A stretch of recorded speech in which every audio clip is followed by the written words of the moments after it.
Hola a todos, bienvenidos de nuevo a la segunda parte de Decodificando la Torre Eiffel parte 2. En la primera parte, analizamos la historia de esta dama de hierro. Amigos, cuando la primera plataforma encajó en su lugar en abril de 1888, después de ese momento, la Torre Eiffel dejó de ser solo una idea. Se convirtió en un riesgo, suspendida sobre París. Hasta este punto, los ingenieros habían luchado contra el lodo anegado del Sena con cajones neumáticos y alineado patas de 800 toneladas con gatos hidráulicos. Pero de aquí en adelante, la gravedad ya no era el enemigo principal. La verdadera batalla ahora era contra el viento. A esta altura, cada metro más alto multiplicaba fuerzas invisibles que podían retorcer el hierro, aflojar las uniones y destrozar toda la estructura. Este fue el momento en que la intuición de Gustave Eiffel en la construcción de puentes enfrentaría su realidad definitiva. El viento se convierte en el verdadero arquitecto de la Torre Eiffel. A más de 50 metros sobre el suelo, el viento se comporta de manera diferente. Ya no golpea de manera uniforme, envuelve y ataca desde ángulos impredecibles. La solución de Eiffel fue extremadamente radical. La Torre Eiffel nunca estuvo destinada a luchar contra estos vientos. De hecho, fue diseñada para dejar que el viento la atravesara. Su celosía abierta de hierro forjado rompía las poderosas ráfagas en inofensivas corrientes. La elegante curva de la torre no era una indulgencia artística. Fue construida como un gráfico físico de la presión del viento. Cada milímetro de curvatura fue calculado para equilibrar el momento flector del viento con el propio peso de la torre. La estructura fue realmente diseñada para respirar. La Torre Eiffel se mueve y puede inclinarse hasta 15 centímetros con el calor del verano sin perder ni una pizca de fuerza. Un dato muy interesante. A medida que la construcción subía, surgió un nuevo desafío. ¿Cómo levantar miles de toneladas de hierro sin andamios enormes? La solución fue una maravilla del siglo XIX, el uso de la grúa trepadora. Máquinas de vapor fijadas directamente a la estructura que subía, trepaban por los mismos rieles que luego guiarían los ascensores.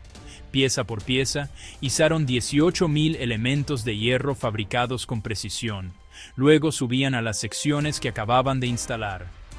Una danza metódica de 150 a 300 trabajadores, subiendo y bajando la escalera, sin atajos, sin improvisación, solo la disciplina básica y la repetición. Y con una precisión implacable en todo el proceso. Finalmente, en el invierno de 1888, la escalada se vuelve peligrosa. La escarcha muerde el hierro mientras los vientos helados barren el enrejado, convirtiendo la estructura en ascenso en un laberinto traicionero. Afuera, los titulares de los periódicos se burlan de ella, la llaman un esqueleto monstruoso. Pero adentro no había caos, ni vacilación, solo precisión, solo ritmo. 2,5 millones de remaches listos para usar, cada uno colocado con un ritual. En cada unión, un equipo de 4 hombres se mueve en perfecta coordinación. Uno sujeta el remache con pinzas y lo coloca en su lugar. Otro lo posiciona. Un tercero le da forma a la cabeza. El último lo martilla lentamente, con exactitud. Este proceso se repite miles de veces cada día. El acero canta bajo el martillo.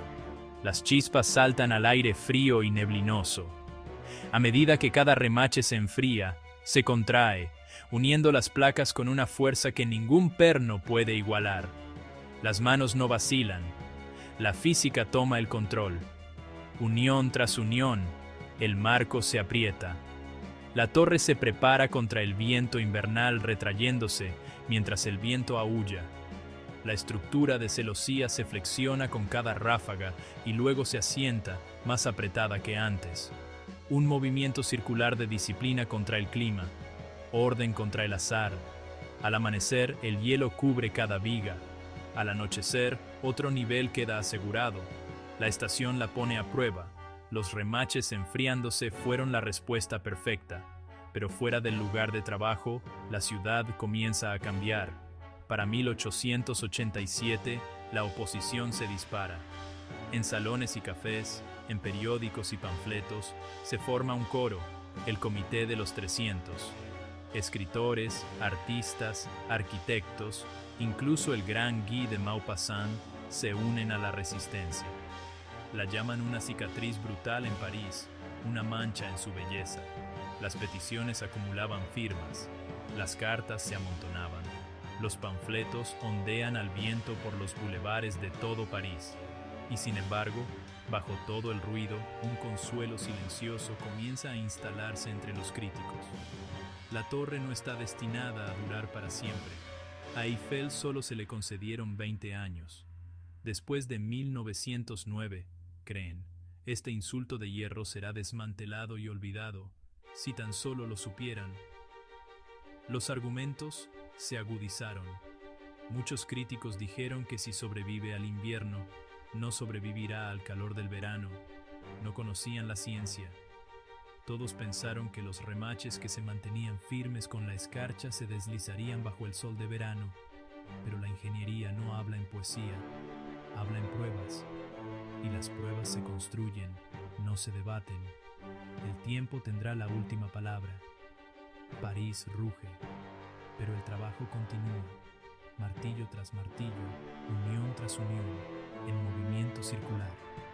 Por encima de los tejados, más allá de los argumentos, la torre se eleva, firme a pesar del clima, de las protestas, de la duda. Lo que antes fue tildado de monstruo, ahora se alza sereno, resuelto, esperando que el tiempo decida. Desde el principio, Eiffel entendió que la belleza era solo una opinión, pero la utilidad era ley. Él no estaba construyendo un monumento al gusto, estaba construyendo algo que funcionaba. Chicos, ¿sabían que en lo alto de París, en la cima de su torre, Gustave Eiffel construyó un secreto? Un apartamento privado para él. Los parisinos le ofrecieron pequeñas fortunas por pasar una sola noche allí, pero él los rechazó a todos. Ese espacio no era para exhibirse, era para mentes científicas. Entre ellas, Thomas Edison, quien una vez lo visitó y le regaló a Eiffel un fonógrafo. Pero Eiffel no había terminado. Justo debajo de su apartamento, también construyó lo que llamó un laboratorio en el cielo. En el tercer piso de la torre, no era un símbolo, era un centro funcional para la ciencia. Anemómetros, barómetros, medidores y medidas llenaban el espacio. Instrumentos que no halagaban, libros de registro que no mentían. Allí se realizaron más de 5.000 pruebas aerodinámicas. Estelas de humo y banderas trazaban fuerzas invisibles. Los túneles de viento refinaron la forma de la torre mucho antes de que estuviera terminada. El modelado de precisión se encontró con la observación del mundo real. La forma siguió a las fuerzas. El gusto fue reemplazado por la prueba. Luego vino la señal. Eiffel comprendió que la celosía no era solo estructural, sino eléctrica. La estructura de hierro se convirtió en antena. En 1898, una chispa saltó por París, desde la torre hasta el Panteón. Una línea de puntos y guiones viajó por el aire entre el hierro y la piedra, y la distancia se acortó. Se recibió un mensaje. Finalmente, el propósito de la torre para seguir viva tomó forma. Para 1903, el ejército francés empezó a entender. La altura no era solo estética, era estratégica, y la claridad era defensa. Y así, las antenas subieron más alto.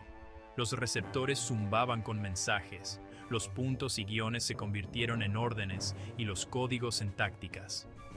Y cuando llegó la guerra en 1914, la torre se mantuvo despierta. Escuchó lo que no debía ser oído. Las transmisiones alemanas fueron interceptadas y las rutas secretas fueron reveladas. Los planes se retrasaron en la batalla del Marne. No fueron solo los soldados quienes cambiaron el rumbo, fue la información. La torre bloqueó las señales enemigas, desorientó las comunicaciones y ganó tiempo para los contraataques. París resistió, no solo con fusiles, sino con radio. En los salones, las peticiones se desvanecían. Las protestas se silenciaron. En las salas de telégrafo, el veredicto fue reescrito en pulsos. Utilidad sobre argumento. Función sobre moda, y el contrato de arrendamiento de 20 años expiró. Los chatarreros llegaron, esperaron y se fueron con las manos vacías. La ciencia había salvado la torre. Las señales la hicieron necesaria y la necesidad. Lo que comenzó como un experimento se había convertido en infraestructura. El llamado monstruo había desarrollado una mente, y aún así, los experimentos continuaron. París ganó un nuevo puesto de escucha sobre sus tejados. Las señales inalámbricas saltaban por toda la ciudad y mucho más allá, y las pruebas nocturnas confirmaron su alcance. Las curiosas multitudes seguían reuniéndose en el campo de Marte para presenciar el futuro desplegándose en tiempo real. Los telegrafistas tecleaban órdenes en morse nítido. Puntos y guiones cortaban limpiamente a través del ruido. Los mensajes unían el cuartel general con el frente. La inteligencia en tiempo real reescribió los planes de batalla y la altitud se convirtió en una ventaja. Los técnicos ajustaban las frecuencias. Los receptores captaban susurros de estaciones distantes. Incluso cuando las tormentas llegaban, las radios se mantenían firmes. Los periódicos relataban la creciente reputación de la torre. Por la noche, brillaba con un propósito silencioso. Un faro de hierro pulsando en la oscuridad. La gente escuchaba. Los rumores daban paso a las señales. La torre ya no necesitaba argumentar su lugar. Hablaba con pruebas. Cada estación enseñaba algo nuevo y los instrumentos finalmente evolucionaron. Los mapas se volvieron más precisos y la coordinación era más exacta ahora, y las salas de guerra convirtieron el ruido en estrategia. Los civiles miraban hacia arriba y sentían algo más grande en el aire. El progreso se medía no en piedra o acero, sino en señales y silencio.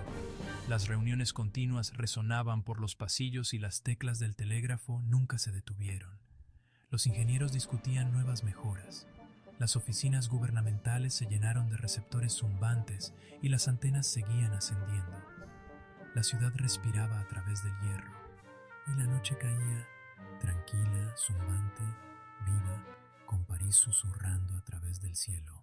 Una vez fue una silueta odiada, burlada, protestada y despreciada. Hoy se erige como un ícono global de ingenio, reconocible al instante, admirado sin fin, no solo en Francia, sino en todo el mundo. Pero detrás de su imponente estructura no solo estaba Eiffel, sino un equipo de mentes silenciosas que convirtieron lo imposible en realidad. Maurice Koechlin y Émile Nouguier, ingenieros cuyos bocetos y cálculos de 1884 formaron los huesos invisibles de la torre. Su visión sentó las bases, línea por línea, número por número con precisión. Luego vino Stephen Sauvestre, el arquitecto que envolvió la estructura en elegancia y gracia. Al mando estaba Gustave Eiffel, el hombre que apostó su reputación, su fortuna y su futuro al éxito de algo que el mundo se negaba a entender. Mientras la duda se acumulaba, él se mantuvo firme. Lo que comenzó como controversia encontró su voz en el acero. Y lentamente, el mundo comenzó a cambiar. La burla pronto se desvaneció y las multitudes comenzaron a llegar. Las postales se imprimieron y finalmente las cámaras apuntaron al cielo. Lo que antes fue una provocación se convirtió en un destino. Un monumento, una vez amenazado por la indignación pública, se convirtió en una peregrinación para generaciones. La Torre Eiffel nos enseña algo profundo, que las ideas revolucionarias a menudo aparecen primero como errores. Los mayores avances rara vez llegan aceptados. Se forjan en la fricción, se afilan con la resistencia y finalmente se impulsan con pruebas, no con aprobación. Fue la controversia lo que le dio urgencia. Fue la ciencia lo que le dio permanencia. La Dama de Hierro no solo rediseñó un horizonte, sino que redefinió lo que la humanidad creía que podía construir. La Torre Eiffel nos enseña que las ideas revolucionarias a menudo comienzan como errores a los ojos del público. No solo belleza, sino función. No solo altura, sino visión, y no es solo una estructura, sino la historia de coraje y determinación en hierro. La Dama de Hierro hizo más que cambiar un horizonte, redefinió cómo la humanidad construye el futuro. Chicos, ¿sabían que Gustave Eiffel grabó 72 nombres de científicos, ingenieros y matemáticos franceses alrededor de la galería del primer piso? Estos nombres incluyen figuras legendarias como Ampère, Lagrange, Lavoisier y Fourier. Todos estos nombres están ubicados en los 4 lados de la torre, justo debajo del balcón del primer piso. Fueron pintados a principios del siglo XX, pero fueron restaurados a finales de los 1980. Finalmente, se nos recuerda que cada maravilla comienza con una pregunta, un boceto, un desafío a la convención. Si han disfrutado de este viaje a su historia oculta, quédense con nosotros, porque hay más maravillas por descifrar, donde la ingeniería y la ambición colisionan y donde lo imposible se hace real. Únanse a nosotros la próxima vez mientras desciframos la siguiente gran maravilla donde la ingeniería y la ambición humana colisionan. Nos veremos en nuestro nuevo viaje para descifrar otra maravilla. Háganos saber qué maravilla les gustaría explorar a continuación. Gracias por ver, por favor suscríbanse y hasta entonces, sigan mirando hacia arriba.